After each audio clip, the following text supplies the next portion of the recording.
Hello guys, আজকে আমি এতটাই ব্যস্ততার মধ্যে আছি যার ফলে আমি একটা ভিডিও বানাইতে পারছি না। আমার মনে অনেক খারাপ লাগে যে ভিডিওটা যদি আমি বানাই না তো ভিডিও আমি ছাড়তে পারতাম না।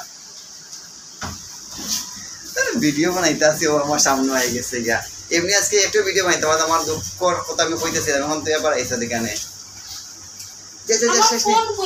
ফোন এখন তো গাড়ি নেই। এখন আমি বললাম যে আমি এমনি পার্সোনাল ভিডিও বানাইতে, কারণ আজকে আমি ভিডিও ছাড়তে পারলাম না, অনেক দুঃখ লাগে আমার মনের মধ্যে। আর ভিডিও না ছাড়তে রাখি দেখো লুকাই লুকাই ভিডিও বানাই পারে অনেক চেষ্টা করি, কিন্তু ডিউটি তাই মানে ভিডিও বানাইতে পারে না। যখন আমি ভিডিও দেখো আমার চোখটা সব এরকম এরকম আমি ফলো করি, খেয়ে আর খেয়ে যার খেয়ে আমাদের ফলো করেন, এত লুকাইয়ে বানাই ঠিক আছে, কিন্তু মনের মতো বানাইতে পারি না। গান আমি গাই ঠিক আছে, কিন্তু গানটা গলার সাইডে গান গাইতে পারি না। কারণ চিপি চিপি কত আমি গান গাইবি, লুকিয়ে লুকিয়ে কত গান গাইবি অনেক আমার দেখা। এখন তো আমার সামনে একজন আইসে ওটা ভিডিওর মধ্যে আমি আনতাম না। রিম্পি ভিডিও আনতাম তোমারে না, ভিডিও আমিও জানলাম একটা প্রবলেম আছে ভিডিওতে আইলে, এই কারণে আমি ভিডিওতে আনতে চাইলাম না।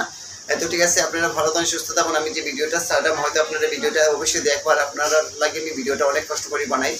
আমি তো বারবারই আপনাদের এইসব কথা আমি কই। আর অনেকে আমার কইছে আমি অনেকে স্পিড কথা কই, অনেকে আমার কাছে স্লো কথা হওয়ার লাগে, কিন্তু অনেক সময় আছে যে এমন একটা মুভমেন্ট হয়ে দাঁড়ায় যে আমার এখন শর্ট টাইমের মধ্যে আমি অনেক কথা আমার কইতে লাগে, যার ফলে আমি স্পিডে কথা আমি কইলাম। কারণ হঠাৎ যে আমরা ম্যানেজার ছাড়া এই যে দেখলে দিলে আমার কবে যে ইউটিউবে তুমি এইসব কী করো, এটা একটা মানে কৈফিয়ত তোমার দিতে দিব। তো যার ফলে আমি কী হলাম যে এই ভিডিওটি এখানে কি আপনারা ভালো থাকুন, সুস্থ থাকুন। আর নতুন ভিডিও নিয়ে আমাদেরকে অনেক চেষ্টা করবো। যে মা মানুষ।